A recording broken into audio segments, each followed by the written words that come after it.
நமச்சிவாய வாழ்க. நாதந்தாள் வாழ்க. இமைப்பொழுதும் என் நெஞ்சில் நீங்காதான் தாழ் வாழ்க. வாழ்க வளமுடன். அனைவருக்கும் இனிய வணக்கங்கள். நாம் இந்த பதிவில் வக்ர நிவர்த்தி அடையும் குரு பகவான் உங்கள் ராசிக்கு என்னென்ன பலன்களை தரப்போகிறார், அதற்கான பரிகாரம் என்ன என்பதனை பற்றி விரிவாக காண்போம்.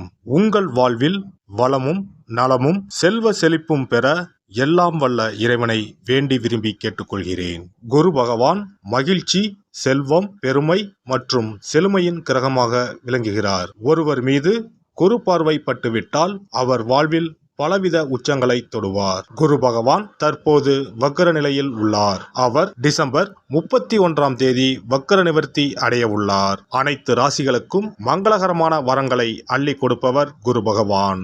வாழ்வில் முன்னேற்றம், பலவிதமான நன்மைகள் பெறுவதற்கு குருவின் ஆசி மிக அவசியமாகும். குருவின் பார்வை இருந்தால் எப்படிப்பட்ட பிரச்சனையாக இருந்தாலும் அதிலிருந்து மீண்டு வர முடியும் என்பது ஐதீகம். குரு பகவான் ஒரு ராசியில் உச்சம் பெற்றால் செல்வ செழிப்பு, பணம், குழந்தை பாக்கியம், திருமண பாக்கியம் உள்ளிட்டவைகள் கிடைக்கும். நவ கிரகங்களில் இடமாற்றம் மிகவும் முக்கியமானதாக கருதப்படுகிறது. ஒருவர் பிறக்கும் போது நவ கிரகங்கள் எந்தெந்த நிலையில் இருக்கின்றார்களோ அதனை பொறுத்தே அவர்களது ஜாதகம் அமைக்கப்படும். அந்த வகையில் தற்போது மேசராசியில் பயணம் செய்து வரும் குரு பகவான் வரும் டிசம்பர் 31ஆம் தேதி வக்ர நிவர்த்தி அடைகிறார். இதன் காரணமாக வரும் 2024ஆம் ஆண்டு 12 ராசிகளுக்கும் குரு பகவானின் தாக்கம் ஏற்படுகிறது. ஒரு சில ராசிகள் சிறப்பான பலன்களை பெறப்போகின்றனர். அது எந்தெந்த ராசிகள் என்பது குறித்து தெரிந்து கொள்வோம். மேசராசி அன்பர்களே, குருவின் வக்ர நிவர்த்தியால் 2024ஆம் ஆண்டு புத்தாண்டில் சிறப்பு பலன்கள் கிடைக்கும். அதாவது வெளி வட்டாரத்தில் மரியாதை, நம்பிக்கை, கௌரவம் அதிகரிக்கும். மேலும் குரு லக்ன வீட்டில் நுழைவதால் திருமணம் ஆகாதவர்களுக்கு திருமண யோகம் கிடைக்கும். எதிர்பாராத பணவரவும் கூடும். செல்வம் சேர்ப்பதில் முன்னோடியாக இருப்பீர்கள். தொழில் மற்றும் வியாபாரத்தில் வரக்கூடிய இடையூறுகள் அனைத்தும் உங்களை விட்டு விலகிச் செல்லும். மாணவர்கள் கல்வியில் சிறந்து விளங்குவார்கள். உடல் ஆரோக்கியத்தில் முன்னேற்றம் உண்டாகும்.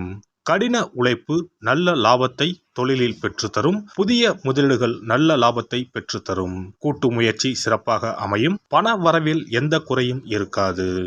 நிலுவையில் சிக்கிக் கொண்டிருந்த நிதி உங்களை தேடி வரும். குழந்தை இல்லாதவர்களுக்கு குழந்தை பாக்கியம் கிடைக்கும். கணவன் மனைவி இடையே அன்பு அதிகரிக்கும். குடும்பத்தில் நிம்மதி பிறக்கும். திடீர் அதிர்ஷ்ட வாய்ப்புகள் தேடி வரும். எதிலும் ஆர்வம் பிறக்கும். சேமிக்கும் எண்ணம் ஏற்படும். நாடாளுபவர்கள், பெரிய அந்தஸ்தில் இருப்பவர்களின் நட்பு கிடைக்கும். கணவன் மனைவி இருவரும் கலந்து பேசி குடும்ப செலவுகளை குறைக்க முடிவுகளை எடுப்பீர்கள். பூர்வீக சொத்தை மாற்றிவிட்டு உங்கள் ரசனைக்கேற்ப புது வீடு வாங்குவீர்கள். மகளுக்கு ஊரே மெச்சும்படி திருமணம் முடிப்பீர்கள். மகனுக்கு அயல் நாட்டில் உயர்கல்வி அமையும். பழைய கடன் பிரச்சனைகளை தீர்க்க புது வழி பிறக்கும். வாழ்க்கை துணைவர் வழியில் மதிப்பு மரியாதை கூடும். இதுவரை கண்டும் காணாமல் இருந்தவர்கள் இனி உங்கள் வளர்ச்சியை கண்டு வழியே வந்து பேசுவார்கள். சகோதரிக்கு நல்ல விதமாக திருமணம் முடியும். பழைய நகைகளை மாற்றி புதிய டிசைனில் நகை வாங்குவீர்கள். இயக்கம், சங்கம் ஆகியவற்றில் பெரிய பதவிக்கு தேர்ந்தெடுக்கப்படுவீர்கள். வழக்கில் சாதகமான தீர்ப்பு வரும். தாய் வழி விசேஷங்களில் முதல் மரியாதை கிடைக்கும். அத்தை மாமன் வழியில் பிணக்குகள் நீங்கும். அரசாங்க அதிகாரிகளால் உதவிகள் உண்டு. நண்பர்கள், உறவினர் உதவியுடன் புது தொழில் தொடங்குவீர்கள். இல்லத்தரசிகளே, விலை உயர்ந்த ஆடை அணிகலன்கள் சேரும். கணவர் உங்களின் புதிய முயற்சிகளுக்கு ஆதரவளிப்பார். அலுவலகம் செல்லும் பெண்களுக்கு சம்பள உயர்வு ஏற்படும். வியாபாரிகளுக்கு தேங்கி கிடந்த சரக்குகளை சாமர்த்தியமாக விற்று தீர்ப்பீர்கள். வாடிக்கையாளர்களின் தேவை அறிந்து செயல்படுவதால் லாபம் அதிகரிக்கும். கடையை வேறு இடத்திற்கு மாற்றுவீர்கள். வெளிநாட்டு தொடர்புடைய நிறுவனங்களுடன் புது ஒப்பந்தங்கள் செய்வதன் மூலம் உங்கள் நிறுவனத்தின் புகழ் கூடும். ரியல் எஸ்டேட், பதிப்பகம், சிமெண்ட் வகைகளால் லாபம் அடைவீர்கள். கூட்டுத் தொழிலில் பங்குதாரர்கள் உங்கள் கோரிக்கையை ஏற்பர். உத்தியோகஸ்தர்களே, உங்களின் நிர்வாக திறமை கூடும். புது வாய்ப்புகள், பொறுப்புகள் தேடி வரும். மூத்த அதிகாரிகள் உங்களின் ஆலோசனைக்கு முக்கியத்துவம் அளிப்பார்கள். சம்பளம் உயரும். மறுக்கப்பட்ட உரிமைகள் கிடைக்கும். கணினித்துறையினருக்கு சம்பளம், சலுகைகள் அதிகம் உள்ள வேலைக்கு மாற்றம் ஏற்படும். மொத்தத்தில் திக்கி திணறி தவித்துக் கொண்டிருந்த உங்கள் வாழ்வில் திடீர் திருப்பத்தையும் புதிய அத்தியாயத்தையும் தொடங்கி வைப்பதாக அமையும். குரு பார்க்க கோடி புண்ணியம். குரு பார்வை இருந்தால் சகல நன்மைகளும் ஏற்படும் என்பது ஜோதிட விதி. அதே போல குரு அருள் இருந்தால் திருவருள் நிச்சயம் கிட்டும் என்பது ஆன்மீக நியதி. அந்த வகையில் குருவின் பார்வை பலம் மிக முக்கியமானதாக பார்க்கப்படுகிறது. ஜோதிடத்தில் எந்த கிரகமும் 100% முழு நன்மைகளையோ அல்லது முழுவதும் தீமையோ செய்யாது என்பது நியதி. ஆனால் இதில் குரு ஏன் சிறப்பு பெறுகிறார் என்றால், குரு பகவானை பொறுத்தவரையில் சுபபலனை அதிகமாகவும் தீமைகளை குறைவாகவே கொடுக்கக்கூடியவராக இருப்பார். யார் ஒருவர் தன்னுடைய ஜாதகத்தில் குரு சுபபலன் பெறக்கூடிய நல்ல இடத்தில் அமைந்துள்ளாரோ அவர் சமூகத்தில் மற்றவர்களால் போற்றும்படியாக வாழ்வார். குரு பகவான் உங்களின் ஜாதகத்தில் சுபமானதாக அமையாமல் இருப்பின் ஞாபக மறதி, காதுகளில் பாதிப்பு, குடல் புண், சாபத்தால் உடல் பாதிப்பு, கோவில் விவகாரங்களில் ஈடுபடுவதால் உடல்நிலை பாதிப்பு, வறுமையால் உடல்நிலை பாதிப்பு போன்றவை உண்டாகும்.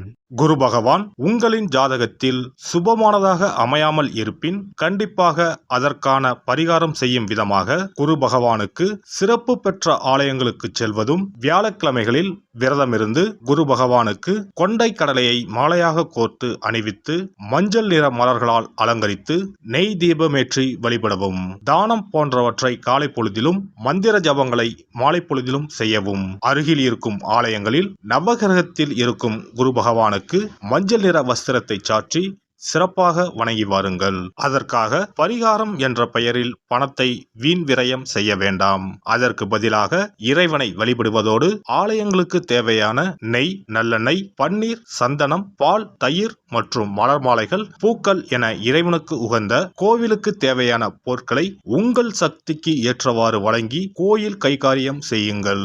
தமிழ்நாட்டில் குரு பரிகார தலங்களாக பல இடங்கள் உள்ளன.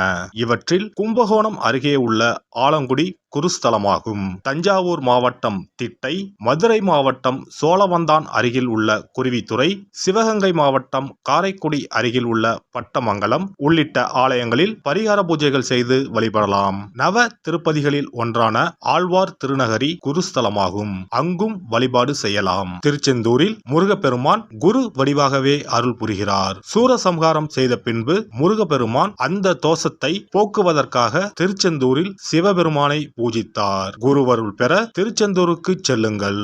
இவை தவிர சிவன் கோவில்களில் தட்சிணாமூர்த்திக்கு வியாழக்கிழமை தினத்தன்று சிறப்பு வழிபாடுகள் செய்வதன் மூலமும் குருவின் அருளை பெறலாம். குரு பகவானுக்கு இனிப்பு என்றால் மிகவும் பிடிக்கும்.